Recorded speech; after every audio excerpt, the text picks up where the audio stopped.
นิยามพ่อแม่ที่ดีของแอนนาแม่นมีนิสัยหรือว่าทัศนคติหรือว่าเลี้ยงดูลูกแบบใด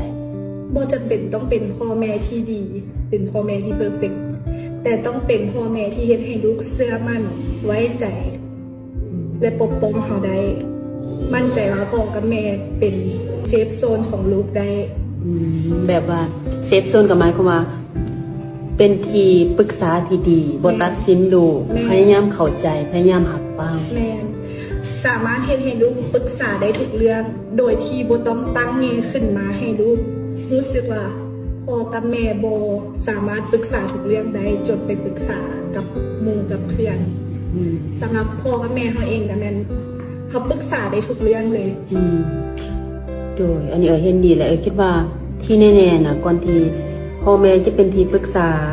และเข้าใจลูกได้เป็นเซฟโซนคิดว่าพ่อแม่นะต้องได้เรียนรู้และเปิดใจศึกษาลูกพร้อมเนาะแม่พ่อกับแม่ก็ต้องเปิดใจให้ลูกเรียนรู้กับลูกลูกก็ต้องเปิดใจให้กับพ่อแม่เรียนรู้กับพ่อแม่เรื่องทุกคนต้องเปิดใจให้กันมันจึงจะอยู่นำกันได้และก็มีความสุขแต่สำหรับพ่อกับแม่เขาเองค่ะแต่กี้กะบ่ได้เป็นแบบนี้ดอก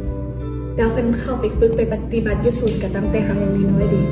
เพิ่นก็ได้เข้าใจธรรมะหลายเข้าใจในการใช้ชีวิตเข้าใจในการสอนลูกในแบบสิว่าแบบในการใช้ชีวิตบนพื้นฐานของความเป็นจริงนะโดยศูนย์นี่หมายถึงศูนย์ปฏิบัติธรรมรัก38บ่แม่นเขาเองก็ได้ไป